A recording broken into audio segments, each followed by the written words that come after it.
Muy buenas tardes a todos.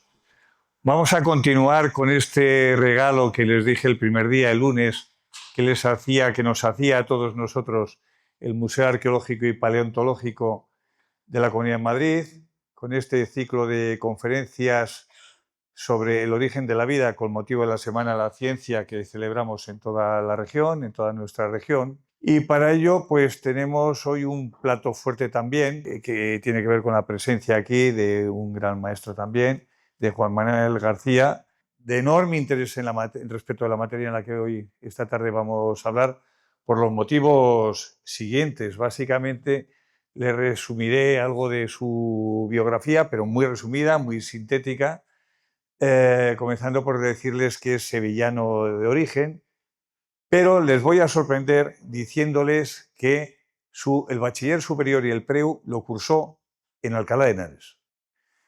Juan Manuel García estudió en la Universidad Laboral de Alcalá de Henares. He podido saludar también a algunos compañeros de promoción que estuvieron también en la Universidad Laboral. Y fue precisamente aquí, en aquellos años, cuando surgió su interés de la mano de un profesor que fue muy relevante en su formación académica en secundaria, en relación con el mundo de la cristalografía.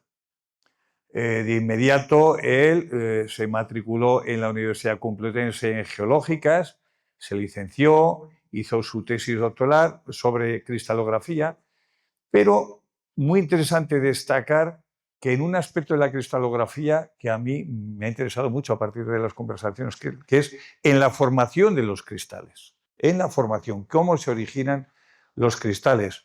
Yo creo que eso es determinante para entender cómo, con posterioridad, él es uno de los 4 investigadores principales de un proyecto de interés mundial sobre el origen de la vida, sobre cómo podemos pasar a través de los cristales desde lo inorgánico hasta lo orgánico, es decir, hasta los seres vivos.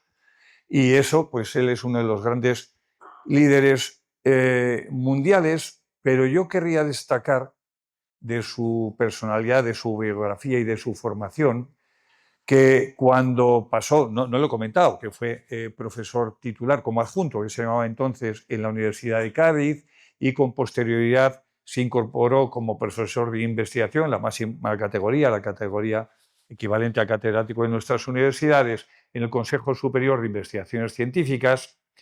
Pues él, de forma asociada a la Secretaría de Estado de Investigación, diseñó y dirigió durante unos 7 años, creo recordar, un programa de investigación excepcionalmente atractivo, visto de hoy, que se llamaba Explora, y cuyo lema era Atrévete.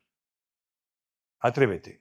En el mundo de la investigación, algunas personas que nos dedicamos sin tanto éxito, por supuesto, ni tanta notabilidad como tiene Juan Manuel García a la investigación, sabemos que los grandes descubrimientos, el eureka de cierta relevancia, las investigaciones que cambian paradigmas, se producen siempre cuando hay investigadores que se atreven, que no tienen miedo, que son seguros, que saben muy bien lo que hacen y por ello, a partir de su creatividad, son capaces de hacer nuevas preguntas, de abrir nuevas ventanas que nos llevan a conocer, en el caso de lo que hago yo, el pasado, pero cómo a través también, en el caso de Juan Manuel García, a través de la cristalografía, nos abren esa ventana al conocimiento no del pasado, del mayor de los pasados, que es a conocer una tierra en la que por toda una serie de procesos de los que yo personalmente soy un total ignorante, se generó la vida. Y por eso Juan Manuel García, pues esta tarde va a culminar este regalo que nos ofrece el Museo Arqueológico y Paleontológico, el MARPA, a todos nosotros, con una conferencia, les garantizo que de un enorme interés, sobre la tierra que acunó la vida. Así que sin más, yo le cedo la palabra a mi amigo Juan Manuel García, deseándoles una feliz tarde. No me hace falta, tengo. Muchísimas gracias, Enrique. Para mí es un placer estar aquí en Alcalá de Henares. Pues me trae muchos recuerdos, muy buenos recuerdos con los amigos, con los profesores. Tuve un profesor aquí, se llama Pedro Tavira, fue el que me inculcó el amor por la cristalografía, y después tuvimos montones de profesores que eran maravillosos, de matemáticas, de química, de física. Los profesores de religión nos daban historia del cine, era maravilloso. Era una universidad, yo creo que probablemente desde luego yo me lo pasé mucho mejor en la Universidad Laboral que después en la Universidad Complutense, porque llevamos a la universidad con tantísimo conocimiento que, por ejemplo, yo el primer año de la universidad no estudié nada, porque es que me sabía todo lo que me estaban contando allí, ¿no? Porque veníamos muy bien preparados. Y después, bueno, aquí con la invitación y las palabras de Enrique, maravilloso, vamos a colaborar en el futuro con otro tema también muy interesante. Y además en el patio de cristales. Bueno, pues ¿qué más se puede pedir? O sea, que yo estoy encantado de estar aquí, les voy a hablar sobre la tierra que acunó la vida, a ver si no me caigo, o sea, ustedes me avisan si hay algún problema. Bueno, yo creo que lo primero es contarles que efectivamente esto, lo que os voy a contar, es el primer año de un proyecto que nos acaban de dar, bueno, hace un año que nos concedió el RC, es el Comité Europeo de Investigación. Son unos proyectos muy competitivos y son unos proyectos de los pocos programas del mundo de ciencia fundamental. Es decir, no nos pagan para hacer ciencia aplicada, sino para hacer ciencia fundamental, ciencia de base. Independientemente de eso, tú puedes conseguir y puedes hacer, por supuesto, investigación aplicada y sería maravilloso. De hecho, en el caso nuestro va a pasar. Pero es para hacer ciencia fundamental. Entonces, eso los hace que este programa que se llama RC son los programas más prestigiosos del mundo. Es decir, si tú tienes un proyecto de este tipo, vas a Japón, vas a China, vas a Estados Unidos, a donde quiera, y eso es una cosa que marca carácter, ¿no? El proyecto lo dirijo yo y está un grupo de la Universidad de Bremen y otro grupo de la Universidad de Leiden, en Nederland, en Holanda. Y tenemos beneficiarios, es decir, gente que le pasamos parte del proyecto para que trabaje con nosotros en la Universidad de Hannover, en Brest, en Toulouse y después también en Granada, en mi grupo anterior. Entonces, es un proyecto muy ambicioso que va efectivamente sobre la tierra primitiva, la tierra que acunó la vida. Entonces, para esto yo creo que lo primero es ponerlo en contexto temporal, ¿no? Entonces, nuestro planeta tiene 4.560 millones de años. Millón de años arriba, millón de años abajo, ¿vale? Eso dirán ustedes, vale, sí, 4.560 millones. No, tranquilo, porque incluso para los científicos, incluso para los geólogos, es difícil de darse cuenta qué significan 4.560 millones de años. Y, por ejemplo, este sería el presente. ¿Se ve el puntero? No, ¿no? ¿Se ve? Pues yo no lo veo. Bueno, si yo... Ah, sí, ahí. Si yo quito de aquí, este es el presente, esto sería el origen del planeta. Si yo borro esta línea que hay aquí, a la derecha, esta de ahí, quito todos los humanos, los chimpancés, los bonobos y la mayoría de los simios, ¿vale? Nada más que borrando ese filito. Los dinosaurios, que todo el mundo piensa que los dinosaurios son antiquísimos, muy antiguos. Bueno, pues los dinosaurios estarían por aquí, ¿vale? Esto de ahí.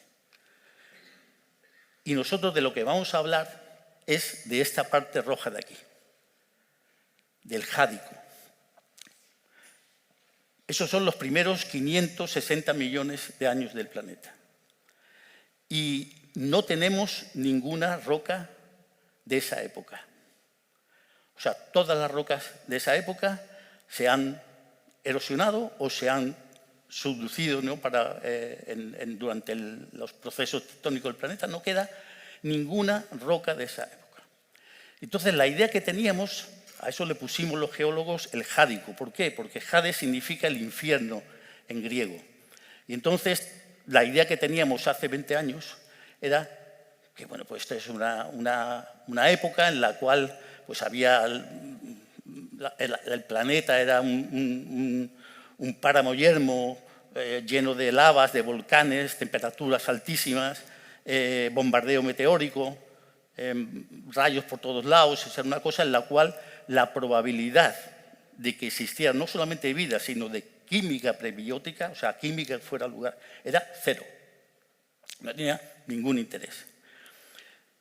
Lo que pasa es que hace 20 años, ya os he dicho que no hay rocas de esa época, pero sí hay unos cristales, como esos que hay, son unos cristales de zircón, y esos cristales, cuando son cristales que son de esa época, pues los han medido y sabemos que son de esa época, 4.400 millones de años, 4.300, 4.250, y están en rocas mucho más modernas. Es decir, que las hemos encontrado en rocas que son del arcaico, o sea, rocas más modernas, pero cuando se han medido, estos son cristales que pertenecen al jádico. Y cuando se ha estudiado esos cristales, las inclusiones fluidas que contienen, los isótopos estables e isótopos radiactivos, nos dicen que ya existía agua en el planeta en esa época. Y claro, eso cambia completamente la idea de ese infierno que ya no está. ¿Qué pasa? Que en esa época, si tuviéramos, o sea, si hay agua condensada sobre la superficie del planeta en esa época, la superficie del planeta, la corteza del planeta, era una corteza, en eso todo el mundo está de acuerdo, de rocas que se llaman ultramáficas. Son rocas, el olivino, no sé si lo conocéis, el olivino es un silicato magnésico de color verde oliva que en cuanto que tiene contacto con el agua, produce una reacción que se llama serpentinización, que es esta que tenemos aquí. Es una reacción de serpentinización que tiene una serie de características. La primera es que se forma hidrógeno. En esa reacción, cuando reaccionas el olivino o el piroxeno con el agua, se produce un conjunto de reacciones que están ahí, en el que al final de ellas se produce hidrógeno molecular. Eso es interesantísimo, pues entonces eso significa que si yo tengo el hidrógeno molecular y en ese tiempo, claro, el planeta estaba formándose, entonces estaba desgasificando, el CO2 en contacto con el hidrógeno formaría metano. Y tendríamos entonces una atmósfera rica en metano, una atmósfera que se llama reductora. Entonces, esa atmósfera, en contacto cuando se producen, empiezan a funcionar las primeras fuentes termales, lo que tienes es unas reacciones, se llaman de Fischer-Tropsch, que ese metano lo convierten en otros compuestos orgánicos más complicados, en lípidos, en azúcares, ¿no? Y otro tipo de compuestos que son de interés biológico, son relevantes para la biología. Y otra cosa que se produce en esa reacción es la formación de un hidróxido, esto de aquí. Un hidróxido significa que los océanos de aquel tiempo, los lagos, las lagunas, es decir, todo el agua condensada sería alcalina, como la sosa, aguas de sosal. Hay varios sitios en el planeta todavía en el que existen ese tipo de aguas. En uno de ellos donde nosotros estamos haciendo experimentos es el Rift Valley, es el sitio de África donde se está rompiendo el continente en dos partes, ¿no? Y entonces se crean una serie de lagos que se llaman Soda Lake, los lagos de soda que tienen pH 11, pH 11,5, ¿de acuerdo?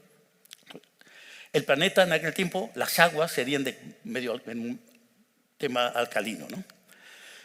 Y en cuanto que el planeta se sigue desarrollando y a partir de esa corteza empiezan a elevarse los magmas, las partes del interior más ligeras, que son ricas en sílice, se empiezan a formar los primeros continentes. Y esos primeros continentes, serían arcos islas, son ricos en sílice. ¿De acuerdo? Ricos en sílice. ¿Qué pasa? Que la sílice, aquí tenéis un gráfico que es importante. Ese gráfico os dice que esto es el pH, o sea, esto es la parte ácida, esta es la parte básica. A medida que aumenta el pH, la sílice se disuelve poquito, pero a partir de 8,3 empieza a disolverse muchísimo la sílice. Entonces resulta que en cuanto que tenemos rocas silíceas en el planeta, los primeros continentes, entonces ese lago alcalino, esas lagunas alcalinas, esos mares alcalinos, se enriquecerían en sílice. Y eso para nosotros es un punto muy importante. Porque todas las rocas de los primeros 2.000 millones de años, las rocas que existen, o sea, de 560, primero no hay rocas, pero después todas las rocas, todas están silicificadas. Es decir, que la movilidad de la sílice tuvo que ser enorme y esto explicaría esa movilidad. Es decir, la sílice estaría en la Tierra primitiva, en el Jádico y en el Arcaico, pero en el Jádico sobre todo, estaría con muchísima habilidad. Había sílice por todos lados, era un compuesto ubíquo, ¿no? Entonces, la idea que tenemos del Jádico, y eso es una cosa que yo creo que es una cosa que podéis llevar a casa ahora seguro, es que ese mundo que habíamos pensado hace 20 años solamente, ¿no? Y todavía hay gente que bueno, piensa eso, pero ese mundo que sería un infierno, donde la probabilidad de vida es cero, de que surja la vida es cero, y que, por lo tanto, la vida tendría que empezar aquí, a los 3.800 millones de años, ese mundo ha cambiado completamente y nos vamos a un mundo de este tipo, en el que hay agua, hay sílice, hay compuestos orgánicos, hay una atmósfera reductora.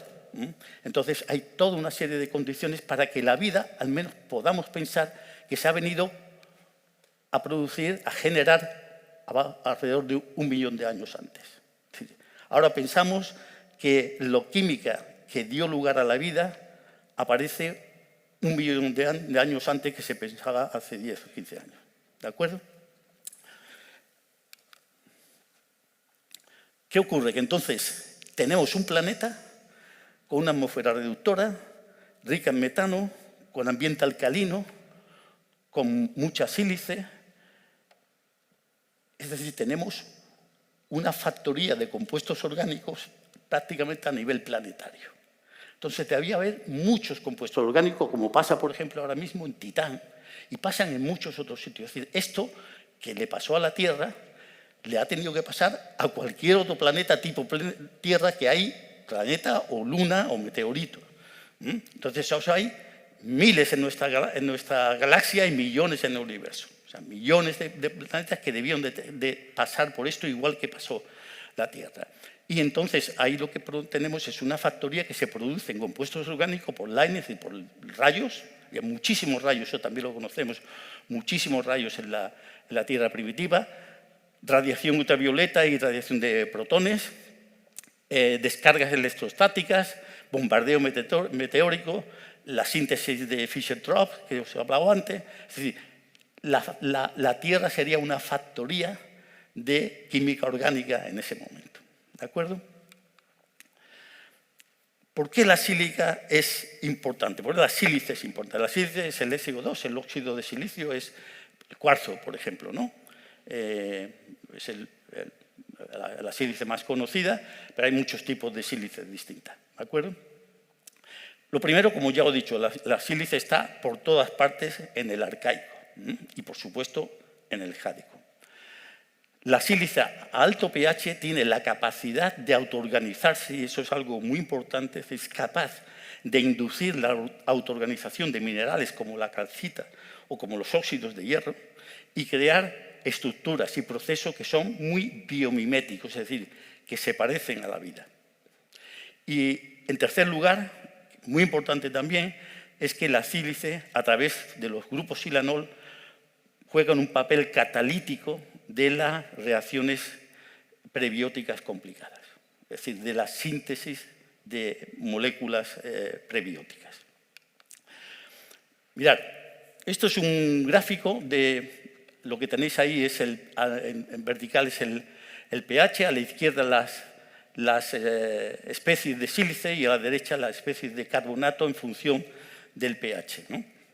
Entonces, si nos movemos en un pH en esta zona verde de aquí y ponemos simplemente calcio en presencia de CO2, lo que obtenemos son unos materiales autoorganizados que se llaman biomorfos de sílice. ¿De acuerdo? Y si nos vamos a pH más alto, Ahí lo que se nos forman son unas estructuras que se llaman jardines químicos por su carácter muy biomimético, muy parecido a las plantas, ¿no? Y a los procesos biológicos, y que se producen, como digo, a pH más alto.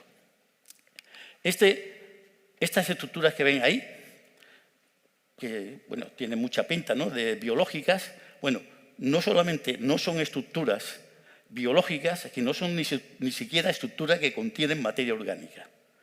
Eso son absolutamente abióticos, es decir, absolutamente estructuras que se autoorganizan ellos mismos. O sea, yo lo único que hice, eso lo descubrí en mi tesis, eso lo único que hice es poner bario o calcio o estroncio, una sal de esos elementos en presencia de sílice.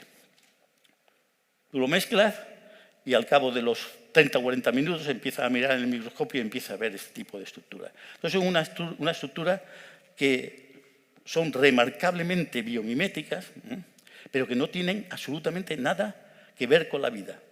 Aunque a mí me costó durante mucho tiempo que no me aceptaran ningún artículo, porque los evaluadores decían, no, usted se ha equivocado, esto es imposible, esto no puede pasar, esto es que tiene una contaminación en sus experimentos y esto no puede pasar. Finalmente, después de muchos años, pues ya se aceptó, hoy en día todo el mundo lo acepta y eso lo vemos así, ¿no? Son estructuras que tienen una morfogénesis muy curiosa, es decir, cómo se forman estas estructuras, ¿no? Porque en principio es algo pues, complicado de entender cómo es posible que se imiten tan bien las formas de la vida. Entonces, todo empieza con un cristal como ese que veis ahí en el centro, un cristal, imaginaros un prisma hexagonal, ¿no? Entonces, ese cristal, cuando está creciendo, debido al efecto de la sílice, en vez de crecer normalmente como un cristal con sus formas poliédricas, sus caras planas, lo que ocurre es que empieza a dividirse, se empieza a dividir con ángulos que no son específicos, no es como una dendrita de hielo que siempre son 60 grados, no, ángulos diversos, y entonces lo que se produce es lo que se llama una estructura fractal, una especie de coliflor. Imaginaros una coliflor, el final de este proceso es este de aquí, es una coliflor. ¿De acuerdo? Y ahora, una vez que tienes eso, se empiezan a formar estructuras ya laminares, o sea, de cada una de esas hojas de la coliflor salen unas estructuras laminares, como esas que tenemos aquí. Están formados por miles de pequeños cristales, de nanocristales de carbonato, que se van orientando radialmente y entonces, pues, si está en una estructura radial como esta que vemos aquí, ¿no?, pues lo que ocurre es que cuando está creciendo, al final lo que te tiene que aparecer es un disco. Entonces la estructura que debíamos esperar es un disco. Pero resulta que cuando tú creces estas estructuras, van creciendo, como ese disco de ahí, y en puntos concretos, de ahí, ahí va a aparecer otro, ahí lo que ocurre es que la estructura, la lámina que va creciendo radialmente, se riza. Aparece una curvatura, un rizo, ¿de acuerdo? Entonces, en ese rizo, como la lámina va creciendo radialmente, cuando aparece un rizo, claro, deja de crecer en esa dirección, que es lo que veis ahí. Y que lo se propaga entonces por el borde como si fuera una ola de surf, una ola de la playa, propagándose, ¿no? Entonces, esto sería lo que tendríamos. Ahí veis el ejemplo claro arriba del cáliz, del rizo, ¿no?, que se está formando. Entonces, todos los nanocristales se coorientan unos con otros, pues es una estructura autoensamblada, ¿no? Se coorientan unos con otros y cuando empiezan a rizar, todos se rizan a la vez, ¿vale? Entonces, tenemos esa estructura que se puede definir pues, simplemente por tres variables, que es la velocidad de crecimiento de la lámina, la velocidad de propagación del rizo, de la ola esa, y el radio de curvatura, es decir, cómo grande es el radio de curvatura. Puede ser pequeñito o puede ser un radio muy grande, ¿no? Entonces, con esos tres parámetros se crea toda la morfogénesis que habéis visto anteriormente. Por ejemplo, ahora, imaginaros, tenemos dos puntos, son dos puntos de rizo. Se han formado dos rizos y entonces se van a propagar. Entonces, si propagamos eso, lo que sale en vez de una lámina, lo que queda es una hoja o un tipo corazón. Si no lo creéis, lo vais a ver ahora en realidad, de verdad, con una vídeo de microscopía. Ahí tenéis ese vídeo, fijaros, en la parte de arriba ahí tenéis una curvatura, aquí tenéis otra. Las dos son hacia arriba o hacia abajo, porque están las dos en foco. Es decir, una es de izquierda y la otra es de derecha. Pero cuando van propagándose, cuando llegan a verse, se paran las dos. ¿De acuerdo? Y entonces tenemos esa forma de corazón, esa forma de loro. ¿De acuerdo? La de la derecha es exactamente igual, pero en vez de los dos hacia arriba, los dos hacia abajo, ya veréis que hay uno hacia arriba y el otro hacia abajo. Es decir, que los dos son de lo que se llaman la misma mano, la misma quiralidad. De izquierda o de derecha, ¿de acuerdo? Pero los dos de la misma. Y tenemos este. Veis que el de arriba está en foco y el de abajo no está en foco, lo cual, claro, porque uno está hacia arriba y el otro está hacia abajo. Entonces se van propagando los dos, ¿vale? Y cuando se juntan, lo que ocurre es que gira y se forma la helicoide. Y eso es como se crea la helicoide en estos sistemas de biomorfos. Este otro de aquí es lo mismo, pero lo que pasa es que la propagación de los rizos es mucho más rápido que la lámina y entonces los dos rizos se van uno sobre otro y entonces se va formando estas braids, estas trenzas, ¿no? Y este de aquí es lo que llamamos gusanos, que es lo mismo, lo que pasa es que uno de los rizos tiene un radio de curvatura mucho mayor que el otro. Y entonces lo que ocurre es que se enrolla sobre sí mismo, ¿de acuerdo? Entonces, esto es un mecanismo fantástico de morfogénesis, el rizo, llamado el mecanismo del rizo, que la vida, como tantas otras cosas, no ha inventado. O sea, no existe este mecanismo. Es un mecanismo poderosísimo, ¿no? Pero bueno, tampoco ha inventado la rueda, ¿no? La vida y fíjate lo útil que es, ¿no? Entonces, este es el mecanismo de morfogénesis que tenemos aquí.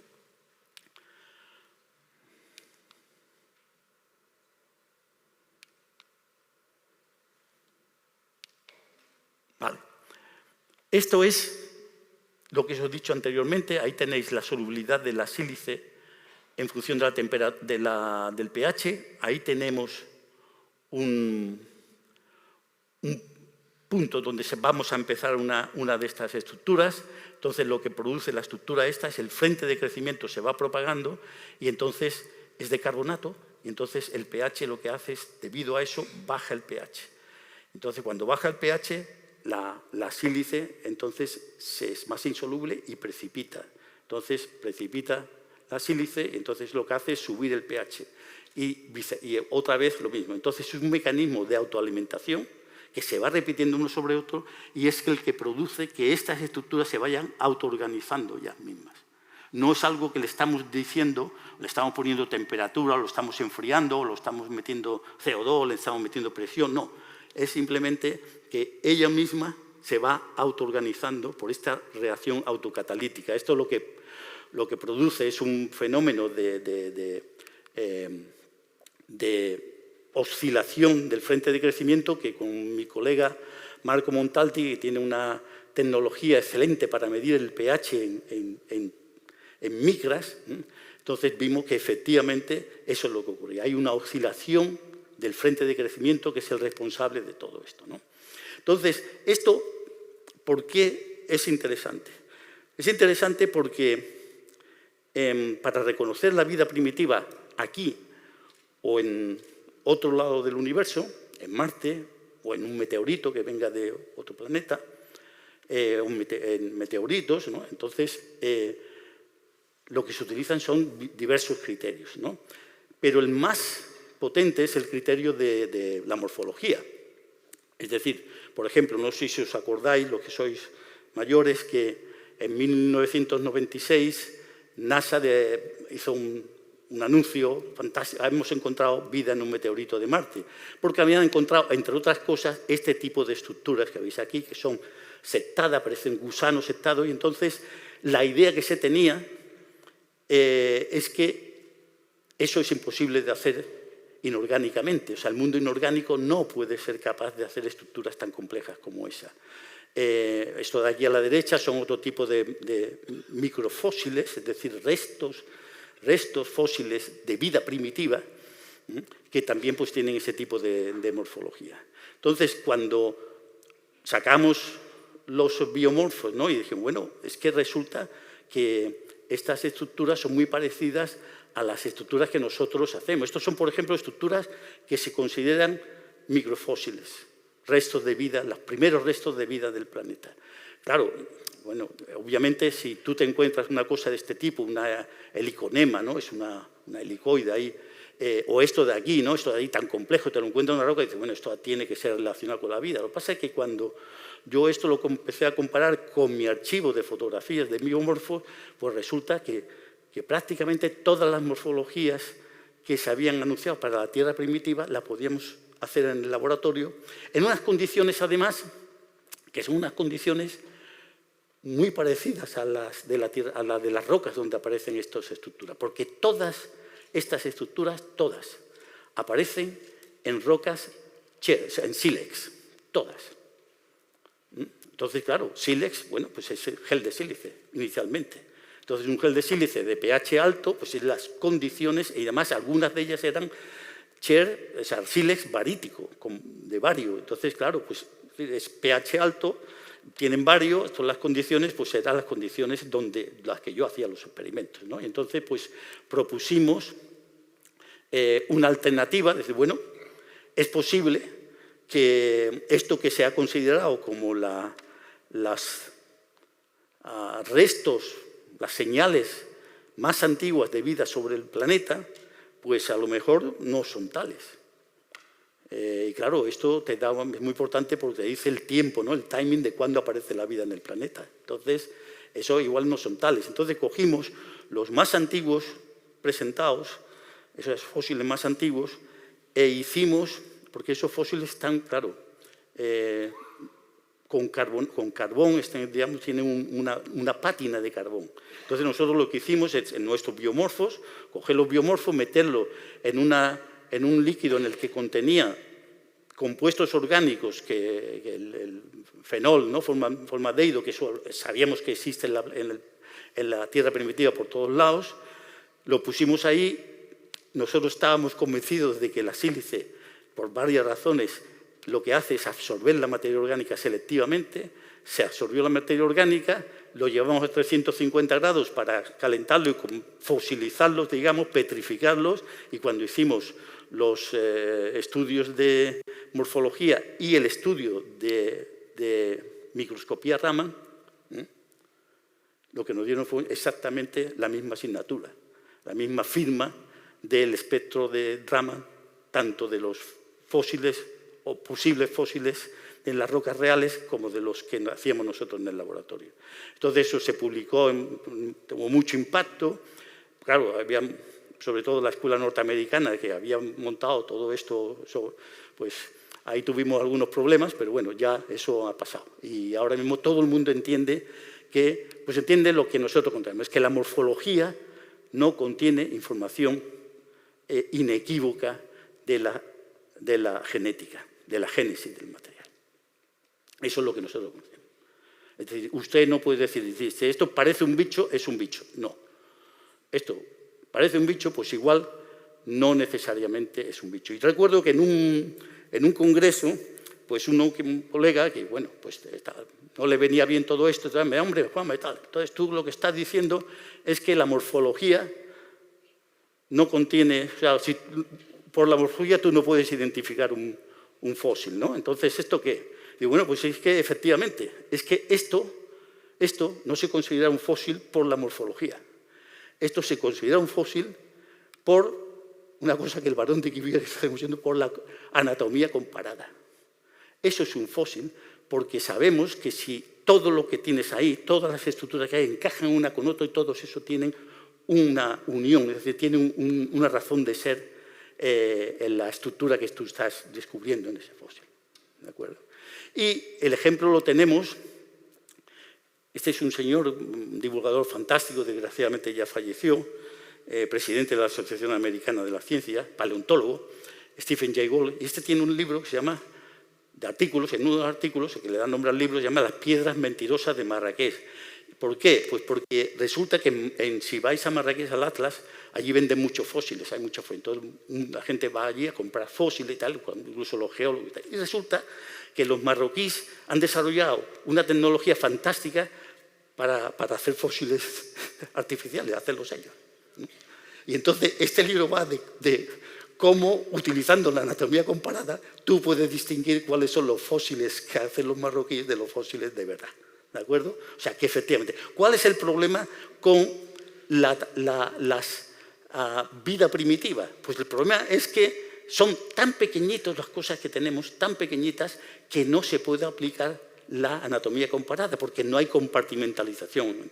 Entonces, la morfología solo puede ser una herramienta para detectar vida primitiva en la Tierra o en otros planetas del universo, solamente cuando la biología ha vencido la física. Es decir, cuando la biología hace cosas muy complicadas que la física no, o la química conjuntamente no son capaces de hacer, ¿no? Entonces, nosotros hemos seguido haciendo, hay multitud de variaciones. Jote Rullar fue uno de los estudiantes que más ha colaborado y más trabajado en esto. Esto se aplica, ahora tiene mucha aplicación al tema de ciencia de materiales, a materiales avanzados, porque claro, son estructuras que dan muchísimo juego, pueden ser funcionalizadas. Aparecen estructuras que son muy complicadas y las puedes funcionalizar para hacer distintos tipos de trabajo. Y son estructuras que, aparte de su papel en la detección de vida primitiva, son interesantes también para materiales avanzados, ¿no? Entonces, en este proyecto, una de las ideas del proyecto, uno de los objetivos, es explorar los límites de la autoorganización mineral. Es decir, nosotros podemos ya imitar las formas, podemos controlar las formas, podemos controlar el tipo de textura que aparecen. O sea, puede ser una textura como la de una concha o las texturas de otro tipo de animales. Podemos controlarlo eso. Estamos siendo capaces ya de hacer cosas que se mueven autónomamente, que son capaces de automoverse. Es decir, entonces lo que hemos creado es todo un grupo de investigación en el que estamos utilizando inteligencia artificial para hacer miles de experimentos que se hacen. Básicamente tú coges un robot y el robot lo hace un montón de experimentos, hace fotografías continuamente y vídeos continuamente de todos los experimentos que se van haciendo, y ahora con un algoritmo de inteligencia artificial lo que estamos es buscando patrones singulares interesantes en estos. Entonces la idea es eso, saber hasta dónde puede llegar la autoorganización mineral. Porque estamos convencidos de que la vida que tenemos nosotros aquí, en este planeta, la vida que conocemos, no tiene por qué ser el único tipo de vida que se puede dar. Y ahora veréis por qué. Entonces, a la vez de toda esa exploración de laboratorio, vamos a distintos sitios del planeta con ambientes muy extremos, por ejemplo en Dalol, allí en Etiopía. Estas estructuras maravillosas son jardines de piedras fantásticas, o en el Rift Valley, en los geysers del Rift Valley. Entonces vamos allí a buscar también. O sea, no solo es una exploración en el laboratorio, sino también una exploración en el campo, ¿no? El otro tema, por qué la sílice es interesante, porque la sílice cataliza. Ayer Alberto Gómez nos dio una charla estupenda y ahí nos habló del experimento de Miller famoso, ¿no? Este hombre, pues ya lo contó ayer Alberto, para los que no estéis y no os acuerdo, porque esto está en los libros de texto. O sea, solo puede ser un experimento. Es considerado uno de los 10 experimentos más elegantes de la historia de la ciencia. Este chaval, porque era un chaval cuando lo hizo, Stanley Miller, este hombre lo que dijo es, bueno, yo voy a coger la atmósfera reductora, que Oparín, era uno de los pioneros sobre el tema del origen de la vida, propuso, que era básicamente lo que también su supervisor de tesis, Harold Urey, el premio Nobel, pues propuso también, ¿no? Entonces, Miller dijo, bueno, vamos a imitar la Tierra primitiva. ¿Qué atmósfera teníamos? Pues una atmósfera en la que habría fundamentalmente metano, nitrógeno, amoníaco, hidrógeno. Vale, pues lo ponemos. Había agua, claro, tenía que haber agua, porque si no, no podía formarse ningún tipo de reacción química. Entonces, mete agua. Calienta un poco para que el agua pues, se evapore. Esa agua después la condensa y la pasa por un reactor en el cual pone unos rayos, unos chispas de 60.000 vatios. Muy poquitos amperios, 60.000 vatios. Y eso lo que recrea son los rayos de la Tierra primitiva y es la fuente de energía para disparar las reacciones químicas, ¿no? Entonces, él hace ese experimento y es un experimento que tiene un éxito enorme porque resulta que encuentra que forma aminoácidos. Y aminoácidos son pues, los componentes de las proteínas. Es decir, son unos compuestos orgánicos que tienen una importancia biológica enorme. Entonces, claro, también formó, aunque él no se dio cuenta, porque tenía una analítica, este experimento de 1953, el año que yo nací, o sea que es un experimento hace mucho tiempo. Entonces, él no llegó a ver, que después otros lo demostraron, que había también nucleobases, ¿de acuerdo? Y nosotros, los experimentos nuestros, ahora estamos viendo que hemos formado ya tripéptidos, es decir, enlaces peptídicos con 3 aminoácidos. Es decir, un experimento que tuvo un éxito enorme, fue el experimento que abre las puertas a la investigación experimental sobre el origen de la vida. Pero, ¿qué pasa? Que, como tienes amoníaco, el pH del agua que hay ahí es un pH básico, un pH 11 y pico. Y recordar que con el pH ese, la sílice se disuelve. Entonces yo siempre tenía en la cabeza, ¿y si resulta que la sílice está aquí jugando un papel porque se está disolviendo? Entonces y me fui a los 2 primeros artículos de Miller y en los 2 dice, se forma muchísima sílice, mucha sílice. Esto, a ver qué... Y ya después él no dice nada más y en esos 2 artículos no le da importancia. Entonces yo me digo, bueno, pues vamos a ver si la sílice realmente cataliza esta reacción. Entonces hicimos 3 experimentos que son esto. Un experimento idéntico al reactor de Miller, que es un reactor de borosilicato, el de Miller, y el de todo el mundo que ha hecho después estos tipos de experimentos. Reactor de borosilicato. Entonces, por eso, se me había olvidado decirlo, la sílice está ahí. O sea, porque un reactor de borosilicato tiene sílice y pH 11,4, la sílice tiene que estar ahí. Y entonces hicimos otro experimento idéntico al de Miller, pero en un reactor de teflón, que son las sartenes y esto, que es material inerte. Y otro experimento en el que hicimos el mismo experimento, idéntico, pero pusimos el reactor de teflón y en el agua pusimos unos pedacitos de sílice que habíamos roto de un reactor y lo pusimos ahí. Entonces hicimos el experimento y este es el resultado. Lo que tenéis a la izquierda es la sopa primitiva, que llamaba Oparin, que después ha seguido la sopa primitiva, la sopa primordial, la sopa prebiótica, esa especie de avecrén que tenéis aquí a la izquierda, de caldo de avecrén. Pero cuando el experimento se hace en teflón, prácticamente no sale nada. Entonces, ¿eso qué quiere decir? ¿Que se equivocó este hombre? No. O sea, este hombre lo pasa que se olvidó de una cosa fundamental para mí y para mucha gente ahora, los minerales. Este se olvidó de los minerales, pero tuvo la gran suerte de que los minerales estaban ahí en el reactor que estaba utilizando. Pero entonces, esto lo que nos dice es que es importantísimo las superficies minerales y en particular la sílice para este tipo de experimentos. Es decir, que la química prebiótica, la tierra primitiva, las rocas jugaron un papel fundamental. Y si no entendemos eso, no vamos a entender nada. Y esa es otra de las partes que estamos desarrollando en este proceso. Y que ya hemos encontrado una cosa que es fascinante, y es que en este experimento se forma una capa, una nata, por encima del agua, en toda la pared del reactor, y por encima, en el agua que hay abajo, se forma una nata, que es una nata de materia orgánica, una película orgánica. Y cuando esa película orgánica es de polímeros de ácido cianhídrico, es un material interesantísimo porque es con el que, por ejemplo, Juan Oró hizo la síntesis de la adenina.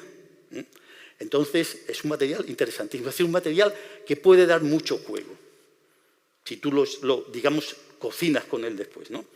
Y entonces investigamos en detalle ese mineral, estamos hablando de un experimento icónico en la historia de la ciencia. Lo que pasa es que estos experimentos orgánicos nadie le quiere tocar porque todo el mundo tiene miedo, ¿no? A ver si vamos a meter la pata.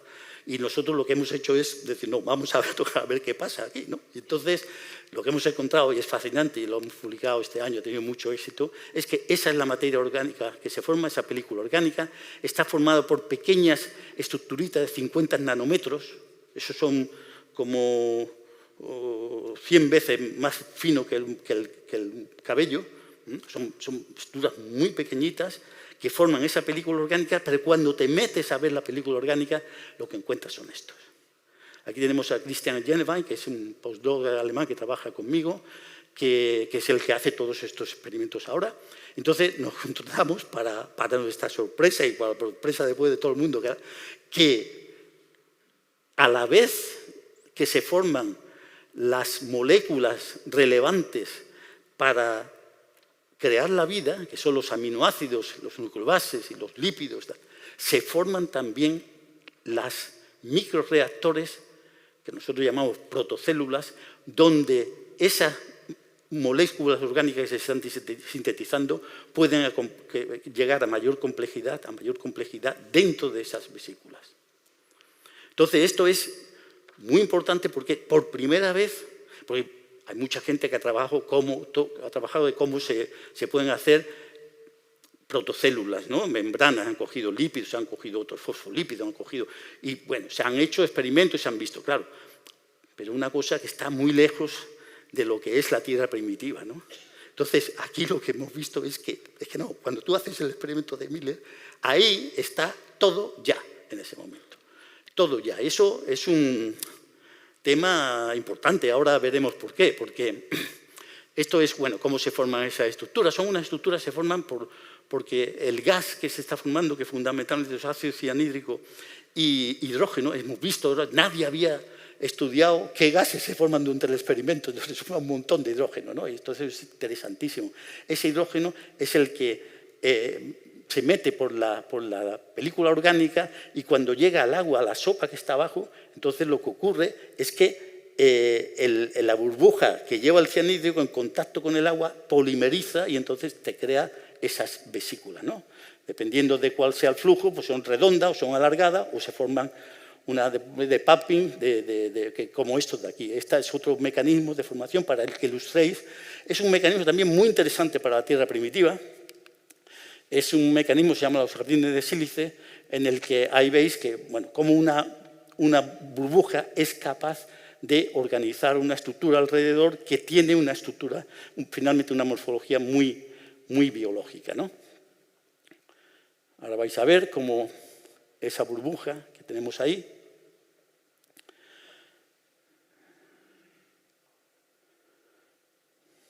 ¿veis? Eso cómo se formaría esa burbuja en el experimento de Miller. Y van creándose esas estructuras, que son estructuras muy, muy biomiméticas, muy biológicas, porque están dirigidas básicamente por presión osmótica, ¿no? Que es un proceso muy biológico. Esto es porque, claro, la gente, algunos colegas, oye, pues esto es el silicato, pero bueno, pues si yo cojo en teflón y pongo nada más que, como veis aquí, cuarzo, cuando hago el experimento resulta que la película orgánica solamente está sobre el cuarzo. Lo que demuestra otra vez el papel de la sílice en el juego este de la síntesis orgánica, ¿no? Y esto es un experimento muy interesante porque este experimento, estamos todavía esperando los resultados como agua de mayo, porque ese cristal de cuarzo que veis ahí es un cristal de los chimpancés y ese cristal, el cuarzo tiene una propiedad. Si lo veis, los que tenéis cristales de cuarzo pueden ser de izquierda o de derecha. Son quirales. Hay cuarzos que son de izquierda y cuarzo de derecha. Entonces, nosotros lo que hemos hecho es hacer un experimento, hemos puesto un cuarzo de izquierda y ahora estamos analizando si los aminoácidos y las nucleobases son de izquierda o de derecha o son racémicos, o son de las dos. El resultado va a ser importantísimo, cualquiera que sea el resultado. Y ahí estamos esperando a nuestro colega italiano, el profesor Raffaele, para trabajar, para ver los resultados. Esto es lo mismo, ¿no? Pero aquí ya con cuarzo, con sílex. Entonces, ¿qué es lo que pensamos? Bueno, pensamos es que hemos creado una idea que es el protomundo, es decir, en la Tierra primitiva, pero puede ser en cualquier otro planeta tipo Tierra. Es decir, tan pronto como tú tienes esas rocas ultramáficas al principio y una atmósfera reductora, todo esto que os he contado va a pasar. Va a pasar. Y vamos a tener moléculas orgánicas, montones de moléculas orgánicas, en algunos, muy interesante porque la película orgánica, esta que se crea encima, esta de aquí, hemos hecho medidas de ultravioleta, es decir, pones ultravioleta de alta intensidad, que son importantes para síntesis de vida, pero también para destruirla. Entonces es muy importante tener un filtro, pues resulta que estas películas filtran la radiación ultravioleta de tal forma que tú puedes tener ahí abajo todo lo que se está formando, lo que se ha formado con la síntesis de Mille, pero también todo lo que se está recreando y formándose potencialmente, ¿no? Esa es lo que os decía de la absorción de la radiación ultravioleta. Entonces, lo que estamos, esa es otra parte del proyecto, es ver ahora cómo la sílice puede interaccionar con la materia orgánica y crear estructuras más complicadas. Es decir, ayudar a la complejidad de los compuestos orgánicos que se pueden obtener ahí por un fenómeno que es también, digamos, autocatalítico. Es decir, la materia orgánica puede forzar a la sílice a crear una serie de estructuras complejas y esta sílice servir de falsilla, ¿no? de template, de falsilla, para tener moléculas orgánicas más complicadas. Eso es una idea que estamos testando. Vamos a ver si... yo creo que sí que va a tener éxito en el sentido de que nos va a dar un juego muy importante para aumentar la complejidad y esa es la otra parte que está también prevista en este proyecto, ¿no? Entonces, hemos tenido, en ciencia muchas veces, no es interesante lo que tú haces solamente y te da buen rollo, ¿no? Sino que de pronto te aparece un artículo que dices tú, esto no me viene estupendamente. Y esto apareció hace unos meses. Esto resulta que NASA, es una misión magnífica, un asteroide que se llama Bennu, este que está ahí, que tiene 1,5 kilómetros, es una cosa muy pequeña, mandó un cohete hacia allá, lo puso muy cerquita de la superficie, le pegó una inyección de nitrógeno, pulverizó la superficie, la chupó, la metió en un paquete y la mandó a la Tierra. Llegó a la Tierra y por primera vez tenemos material pristino, sin tocar, de un asteroide. Y cuando he visto eso, pues resulta que la mineralogía de ese meteorito es la misma que la mineralogía que nosotros encontramos en los lagos de Sosa, ricos en sílice de África. Y cuando se ha visto la materia orgánica, resulta que es una materia orgánica que ha debido de ser formada en un ambiente reductor rico en amonio. Es decir, experimento que estamos haciendo nosotros. Entonces, nuestro proyecto, el acrónimo se llama PROTOS. Entonces, pues cada vez que hacemos algo así, o viene pues sacamos una botella de Protos y no la bebemos y tal. Y aquí no la bebemos con este experimento que no es nuestro, pero que nos viene maravilloso para el proyecto, ¿no?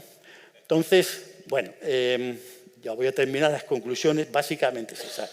Nuestros resultados sugieren que 4,4 billones de años, es decir, en el Jádico, al principio, ya después de la formación de la Luna, tenemos la síntesis de los compuestos prebióticos necesarios para la formación y la formación de protocélulas en el mismo sitio, al mismo tiempo, simultáneamente. Las condiciones requeridas para esta síntesis de ladrillos moleculares, en las cuales la vida se puede autoensamblar, no son locales. Siempre hemos estado pensando en algo muy raro, estos sitios muy raros. No, lo que estamos demostrando es que esto es absolutamente normal geoquímicamente. O sea, son cosas que hay en montones de sitios. Eso es lo primero que sorprende a muchos colegas nuestros. Esto nos tenemos que acostumbrar a que esto está pasando en montones de planetas, de asteroides, de lunas, de todo el universo. Y en el horizonte pues debe haber lo que llamamos protomundo, ¿no? Esto es protomundo. ¿Qué es un protomundo? Pues un sitio en el cual ya se está creando toda una serie de materiales que son la base para desarrollar los ladrillos moleculares de la vida, para desarrollar la vida. Entonces tiene que estar, y eso lo llamamos protomundo. Ese protomundo, pues es un protomundo que como es un árbol, o sea, se están produciendo reacciones. Una reacción, o sea, un modelo evolutivo, como el que nos explicaste ayer, de la evolución biológica darwinista, ¿no? En el que tú tienes la lucha por ganar en esa competición, ¿no? y el ajuste a las condiciones nuevas. Y eso se tiene que estar formando en muchísimos sentidos. Eso, claro, es una cuestión básicamente de una lotería mañada, pero una lotería. Y entonces, pues puede llegar a la vida, o puede llegar a nada. Por ejemplo, Titán está lleno de materia orgánica y que sepamos, allí no hay vida, ¿no? O puede llegar a otro tipo de vida. ¿Por qué no? O sea, nadie nos dice que esta vida que conocemos es la única que se puede dar a través de este proceso. Y esa es la otra cosa que estamos soñando con hacer en nuestro proyecto. Muchas gracias.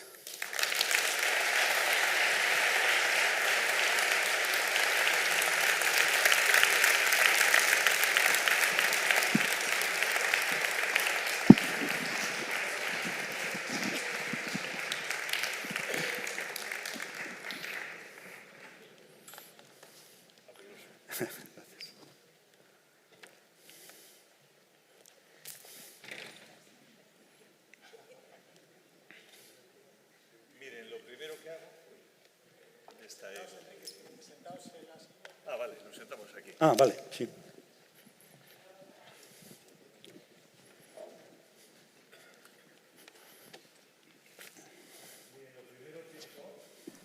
Lo primero que he hecho ha sido hacerles una fotografía porque estaba absolutamente convencido, ya se lo he anunciado con anterioridad, de que todos nosotros estaríamos presentes hoy en un acontecimiento muy espectacular.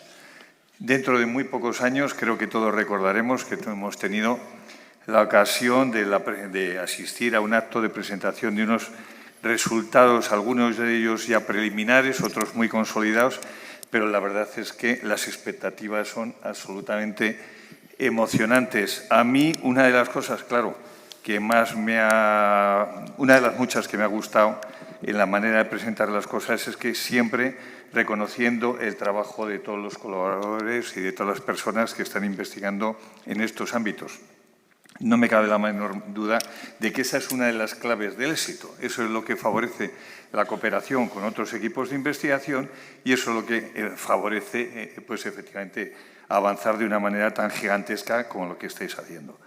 Vamos a tener el privilegio de poder, por parte de Juan Manuel García, responder algunas preguntas y entonces vamos a tener un breve, no muy largo, turno de preguntas. Ya veo muchas manos. La primera la vamos a tener allí, en la segunda fila, aquí. Excelente resultado, Juanma. La conferencia que has mostrado me hace preguntarme si... ¿Perdón? ¿Arrimarlo? Sabes que toda la química del carbono es la que produce la vida. De alguna manera, los experimentos que estáis haciendo proponen o permiten la posibilidad de pensar una vida alternativa que esté basada en otra química como la del silicio, por ejemplo, ¿o cómo lo ves esto? Yo no lo creo, porque el silicio tiene muchos inconvenientes para polimerizar. Entonces, yo no creo que... la interacción silicio-orgánica está muy poco estudiado, excepto para el tema de la catálisis de las zeolitas, ¿no? que es un material muy interesante, pero no está bien estudiado.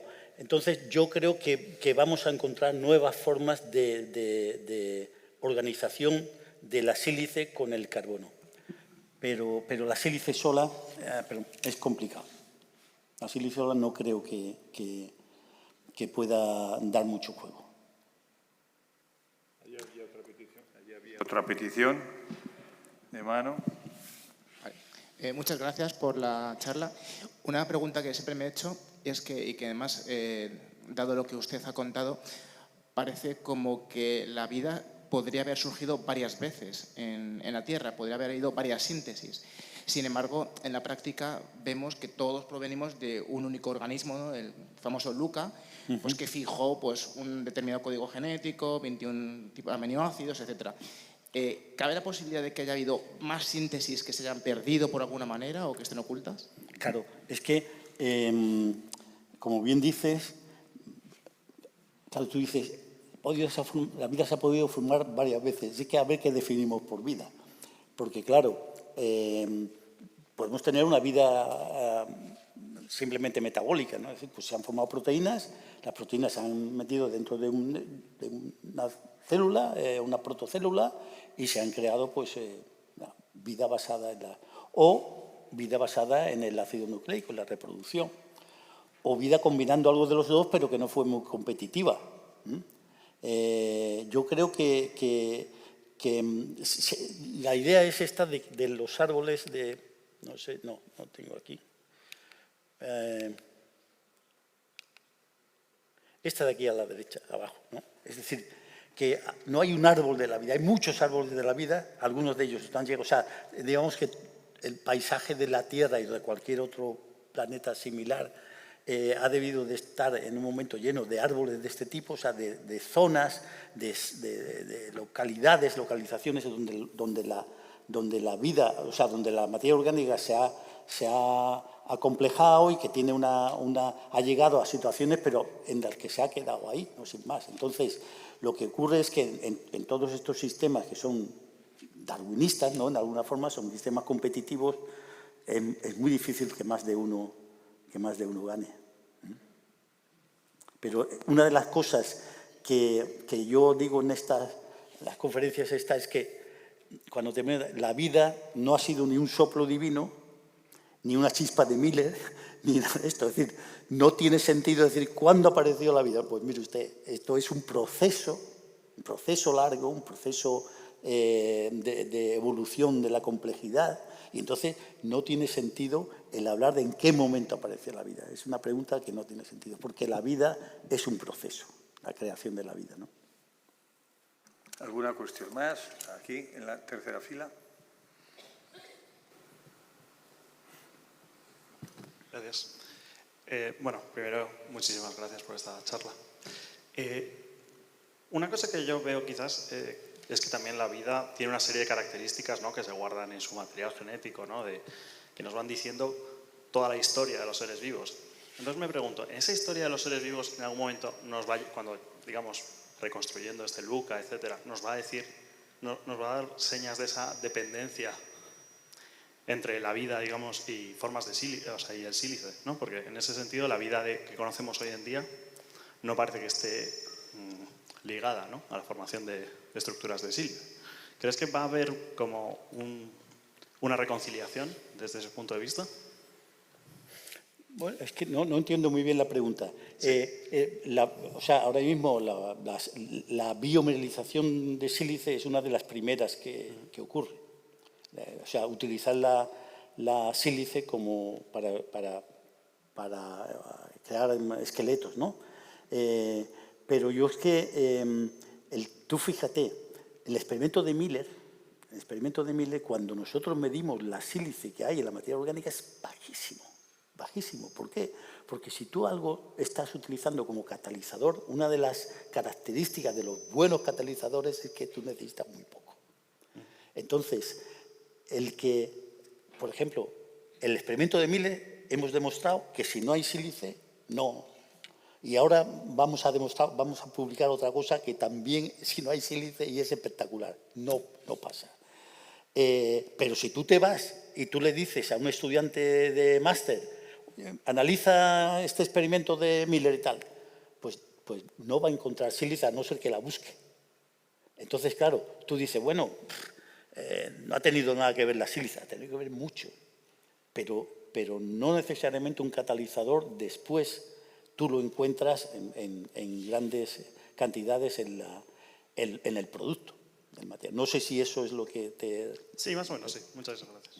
No, además, que entiendo que esa es la esencia de vuestro proyecto, ¿no? Claro. Lo que nos acabas de decir, justamente la interpretación de que la sílice es necesaria. Es necesaria, pero no necesariamente después está en el producto en cantidades. ¿Sí? Ahí hay otra Hola Juanma, ¿crees que estos biomiméticos que estáis estudiando de sílice podrían haber servido como plataforma de replicación de los ARNs, no solamente para duplicar el ARN al DNA, sino para conseguir una replicación de las células? Muy buena pregunta. El problema, porque la pregunta es magnífica, no sé si la habéis oído, es decir, a lo mejor estas estructuras helicoidales que estamos montando, pues son las que han servido de falsilla para que la materia orgánica se forme. El problema es que las estructuras estas biomórficas de carbonato y sílice tienen del orden de 30, el pitch, o sea, el paso de la hélice son 30 micras, es muy grande.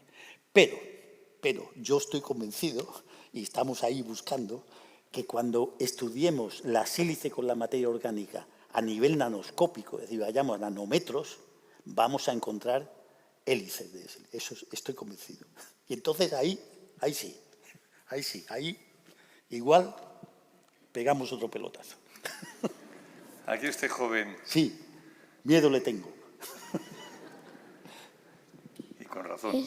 ¿Esos cristales que son del jádico podría tener una especie de fósil de los protocélulas? Bueno, se han buscado, pero no se han encontrado. Verás tú, esos cristales son cristales de zircón. Son cristales pequeñitos, 2-3 centímetros.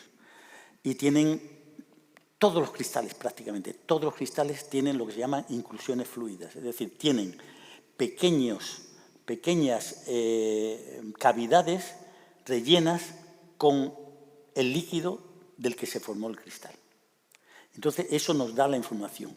Nosotros hemos buscado, porque los estudios eso lo han hecho otros grupos de distintos laboratorios europeos y norteamericanos y japoneses, y nosotros lo que hemos ido a buscar, a ver si encontramos, efectivamente, esa es una pregunta excelente también, si en esas inclusiones fluidas hubiera algún tipo de protocélula.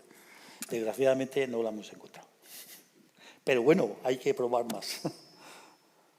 Es que son cristales que se dan en muy pocos sitios, en una columna, se llama la Allan Hill, la colina de Allan en Australia. Entonces no son fáciles de conseguir. La última intervención.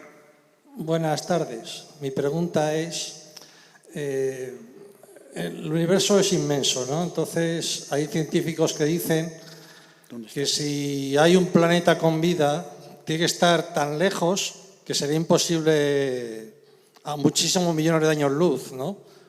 Por la probabilidad, dicen algunos científicos. Bueno, no me he documentado bien, a lo mejor no estoy en lo cierto. Entonces, mi pregunta es si la vida es algo casual o hay algo más. No sé. ¿O hay? Algo más. Bueno, sí, yo creo que es casual en esta lo que nosotros proponemos es que la organización de la materia orgánica, de los ladrillos moleculares, ¿no? de la vida que conocemos, es una cosa que está ahí y que por un proceso que podríamos llamar de lotería, eso ya lo decía un famoso El azar y la necesidad, Jacques Monod, ¿no? Pues se llega a ello, ¿no? Entonces, simplemente la probabilidad es muy pequeña.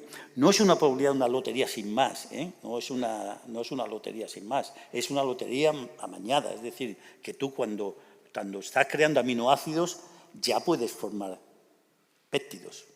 Entonces ya es otra cosa. Es decir, que ya la lotería es menos, ¿no? Entonces son procesos que te van haciendo que la lotería cada vez te pueda llevar a cosas más complejas, capaces de reproducirse o capaces de metabolizar, ¿no? Entonces, es complicado, sí, pero es que hay miles de millones de planetas en el universo que esto puede pasar. Que no está, o sea, por ejemplo, a mí en estas charlas mucha gente me dice, ¿hemos encontrado vida fuera? No. O sea, la única vida que hay fuera es la que hemos enviado nosotros. Porque nosotros estamos enviando vida en todos los cohetes que mandamos todos. Y una pregunta más. ¿Están descubiertos todos los componentes de la tabla periódica o hay más componentes de la tabla periódica del universo que no conocemos? Porque si hablamos del silicio y el carbono, ¿puede haber otro? No, además en el grupo carbono, silicio y tal, no hay. No hay más, ¿no? Que se pueda descubrir. Vale. Muchas gracias. No. Muy bien, pues con esto damos por cerradas las preguntas. Gracias.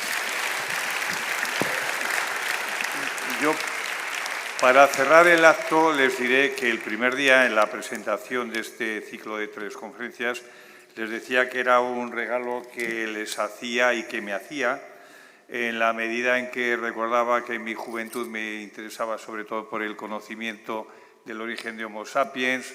En mi mocedad me interesé sobre todo por el origen del género Homo al que pertenecemos, y la verdad es que mis últimas inquietudes tienen que ver con el origen de la vida, y solo les puedo decir que yo hoy al menos me voy emocionado. Creo que hemos tenido una tarde absolutamente memorable.